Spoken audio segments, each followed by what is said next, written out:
सीटा बोल नहीं फांसी दियो बच्चे ने घुमल की सारा नेट में खत्म कर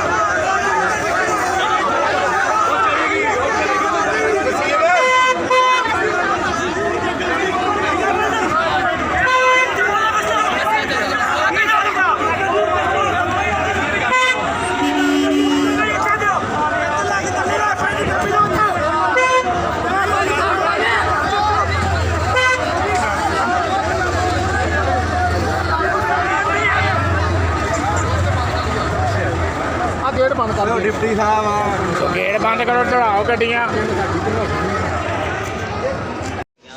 अचानक इधर सुबह हादसा होया एक साडे ते क्रिश्चियन स्टाफ ਦਾ ਨਾਮ ਉਹਦਾ ਨਾਮ ਦਾ ਮੈਨੂੰ मरियम नवार ਉਹ ਗੰਭੀਰ ਤੇ ਗੰਦੀ ਔਰਤ ਨੇ ਪਤਾ ਕੀ ਕੀਤਾ ਉਹ ਕੈਬਨ ਹੁੰਦਾ ਜਿਹੜਾ ਮੈਡੀਸਨ ਵਾਲੀ ਲੰਬਾਰੀ ਉਹਦੇ ਉੱਤੇ ਸਟicker ਲੱਗਿਆ ਸੀ ਤੇ ਉੱਤੇ ਦਰੂਦ ਸ਼ਰੀਫ ਲਿਖਿਆ ਸੀਗਾ ਉਸ ਗੰਦੀ ਔਰਤ ਨੇ ਕੁੱਤੇ ਦੇ ਪੁੱਤਰ ਨੇ ਨਾ ਉਹ ਸਟicker ਪਾੜਿਆ ਤੇ ਸਾਡੀ ਸਟਾਫ ਉੱਤੇ ਪਹੁੰਚ ਗਈ ਉਹਦਾ ਨਾਂ ਕੀ ਆ ਮੈਮ ਰੁਖਸਾਨਾ ਨੇ ਉਹਦੇ ਹੱਥੋਂ ਖੋਇਆ ਜਿਹੜਾ ਉਹਨੇ ਟੁਕੜਾ ਮੁਬਾਰਕ ਪਾੜਿਆ ਸੀ ਨਾ ਉਹਦੇ ਹੱਥੋਂ ਖੋਇਆ ਕਿਤੇ ਹੋਰ ਬੇਹੁਰਮਤੀ ਨਾ ਕਰੇ ਥੱਲੇ ਨਾ ਸਿੱਟ ਤੇ ਐਜ਼ ਅ ਪ੍ਰੂਫ ਉਹਨੇ ਰੱਖ ਕੇ ਟੇਬਲ ਦੇ ਉੱਤੇ ਉਹਦੀ ਪਿਕਚਰ ਲਈ ਟੁਕੜੇ ਦੀ ਉਹ ਆਪਣੇ ਕੋਲ ਸੇਵ ਕੀਤਾ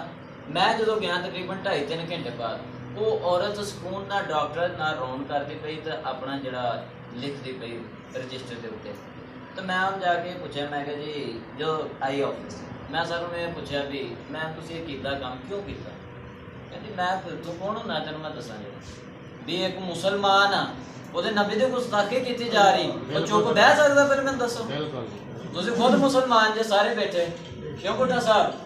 कोई बंदा चुप बैठ सकता चेयरमैन साहब नहीं बैठ सकता ना बैठांगे मैं मेरे को छुरी सी मैं तो इस गल दे भी दसदा जिन्हों केड़े ने दसी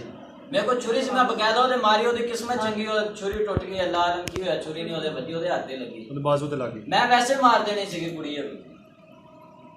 मेरे आका ने मेरी जान भी हाजिर है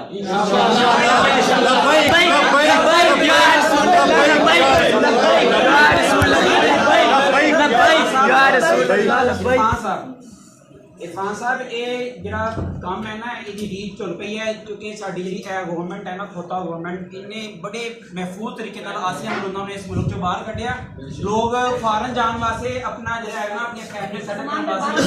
साडे नबी सल्लल्लाहु